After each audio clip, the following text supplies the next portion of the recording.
past 3 centuries of progress have been powered by coal, natural gas, and oil. Oil energy powers so many things that we use day to day, like the factories that make our products, our cars, heavy equipment, even house appliances.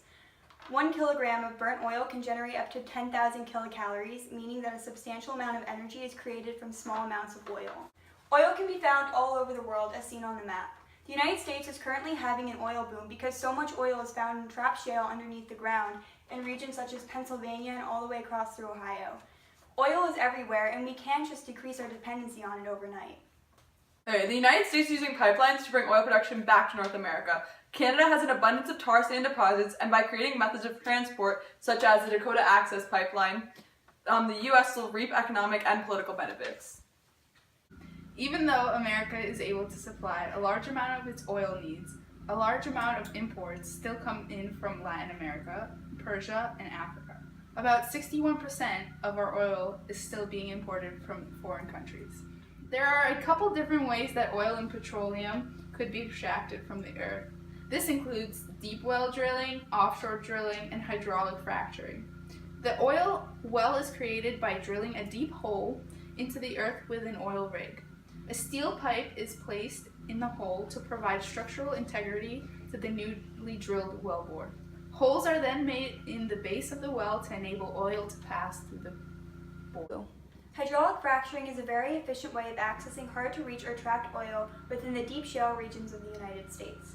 The method combines horizontal drilling with the release of pressurized water and chemicals to blast and hold open fissures thousands of feet underground. Fracking has allowed for the production of oil to greatly increase and has boosted our economy tremendously. Offshore drilling is a process in which a well is drilled below the seabed and petroleum is then extracted from the lower rock formations. Approximately $257 billion in profit was made in 2014 by public companies involved in extracting, transporting, refining, distributing, and trading in fossil fuels in the United States and Canada. Despite these massive profits, the fossil fuel industry also receives tens of billions of dollars in subsidies every year at the expense of U.S. taxpayers. Because private companies are not required to disclose their financial information, a significant share of fossil fuel industry profits cannot be counted. It's no secret that petroleum makes up most of total energy used in the United States for transportation. By the numbers, in 2016, petroleum provided 92% of transportation energy. The remaining 8% was made up of biofuels, natural gas, and electricity. Oil helps greatly boost the economy. Drilling for oil helps create more jobs and now even lowers the prices of oil products, being that it can now be drilled in Canada and the United States.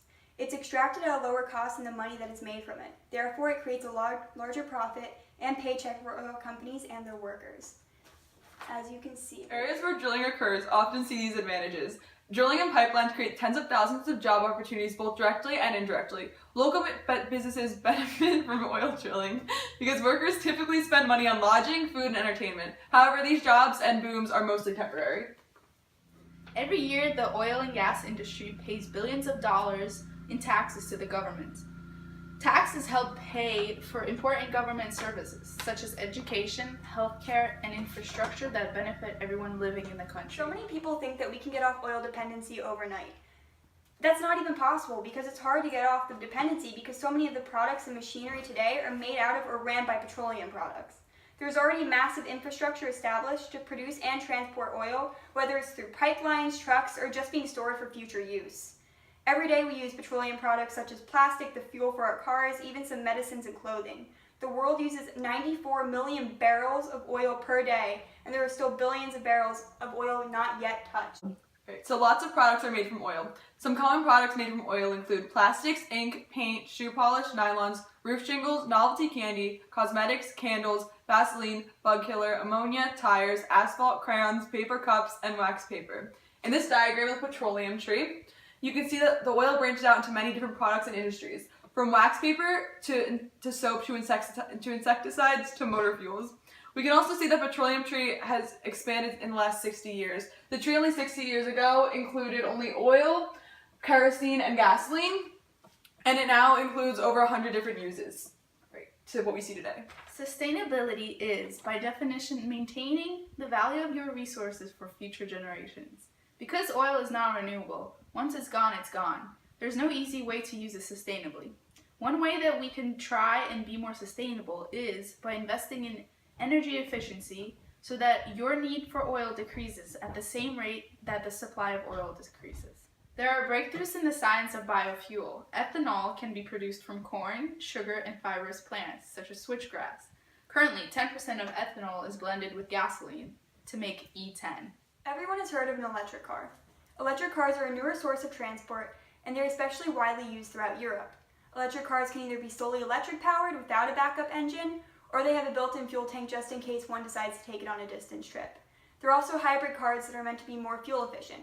The engine turns on and off to help cut down on emissions and the average amount of money a consumer spends on gas. Both these cars have helped to reduce the amount of oil products used for transport. However, not everyone can afford a completely electric car, and these fuel-efficient cars still require fuel to some extent. The United States does also not have many charging stations installed around the country like Europe does. Okay, so scientists are working with algae to create a sustainable biofuel.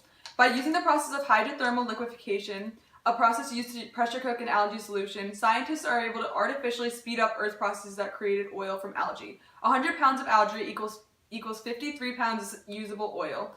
This could be a more viable option than corn ethanol. Oil is such an amazing product because of how versatile it is. Almost everyone has in fact used a petroleum product at least some point in their life. Oil is a staple to the United States economy and the world. With oil infrastructure already well in place and few alternatives, the petroleum industry will continue to grow and expand.